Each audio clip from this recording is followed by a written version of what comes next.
Okay, I told myself I wasn't going to make multiple videos, but I kind of have to based on the way I'm going to do this.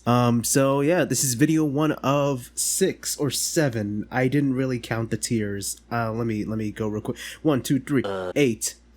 This is gonna be video 1 of 8. So yeah. On with the video! I found an Iceburg meme about shapes. I thought it'd be kind of funny to explain them in video.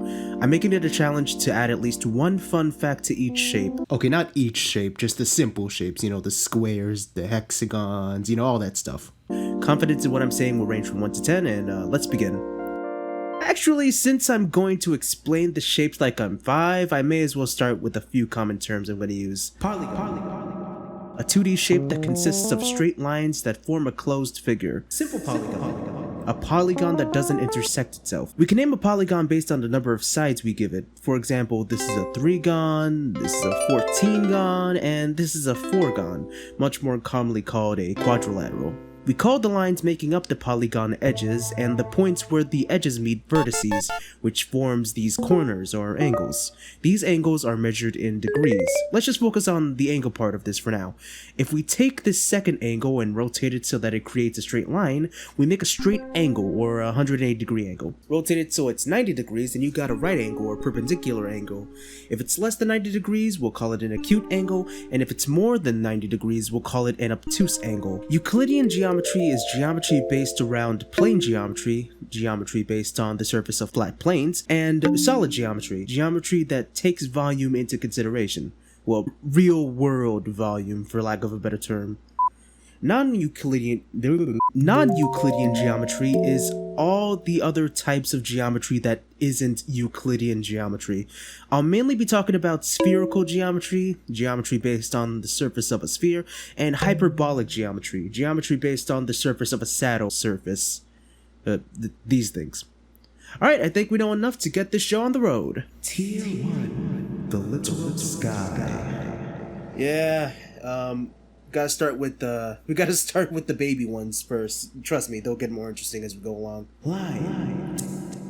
To make one, take 2 points and draw a figure that crosses through both of them as straightly as possible. Honestly, defining a line is one of the harder things to do despite its simplicity.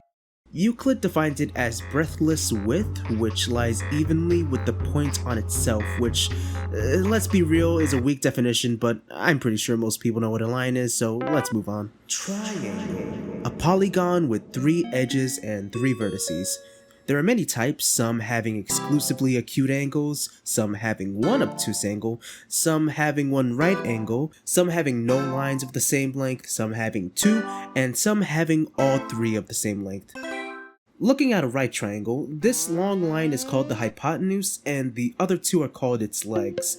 The most famous triangle-related formula is the Pythagorean theorem, a squared plus b squared equals c squared. Or for a right triangle, the sum of the squares of the lengths of the legs, say that 10 times fast, is the same as the square of its length of the hypotenuse. I want to talk about a pretty well known but nevertheless cool proof because I'll never talk about it again. Take 4 of the same right triangles and place them in a square like so, creating a smaller square in the center. We note this smaller square making up the empty space has an area of the hypotenuse squared. Let's try and find another way of finding the area of the empty space. Move the triangles like so. Now we see that the area of the empty space is the sum of both legs squared. We didn't change the area of the empty space, we just moved stuff around, proving the Pythagorean theorem. Rectangle. A quadrilateral that has 4 equal angles. Notice I didn't say 4 right angles. Also notice that this isn't a simple polygon, so this familiar rectangle isn't the only type of rectangle out there. Enter the cross rectangle. This rectangle shares the same vertices as the regular rectangle, it's just that a pair of opposite sides intersect. Let's go back to the regular rectangle. Not much anatomy about this one. The only big one is that a line that goes from one vertice to another is called a diagonal, but that's not really a rectangle exclusive term. You can really use it for any polygon. And I mean any polygon. Because of its equiangular vertices. Equiangular. It's not even that hard to say. The 2 opposite sides of it have to be of the same length. So this is a rectangle, This is a rectangle, this, and wait. This is a square. Yeah. Yes. a rectangle that has 4 sides of equal length.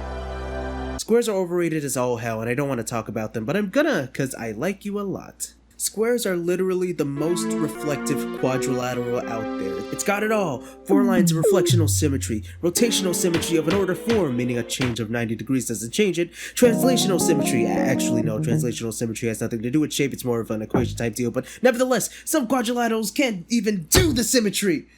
Am I done now? Circle. This is a shape that contains all points that are a given distance away from another given point. Let's talk anatomy.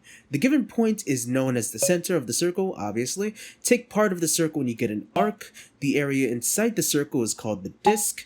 The line at the center of the edge is called the radius. A line from one point of the circle to another crossing through the center is called the diameter. A line that doesn't go through the center at all is called a chord. If we extend the chord like so, it becomes a secant. Taking a part of the disk bounded by 2 radii and we get a sector. A line touching the edge only once is called a tangent. The circumference is the length of the circle along its edge, and finally, the chord separates the circle into 2 segments.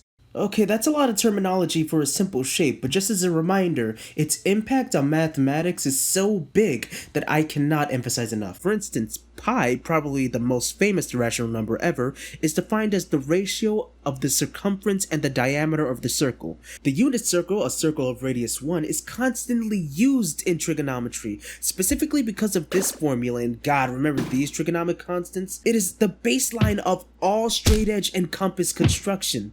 It is such an integral part of math. Integral, but that's why I love it. And with that, this concludes the first year. Join us next time where we graduate from kindergarten and go straight to the 5th grade. This series is gonna kill me. Hey, thanks for watching. I know this video is gonna be relatively short compared to the other videos I have to make, but I want to put something out there, you know? So if you're one of my 2 people who watch my vids, let me know how I did. I'm looking at you, Lucas.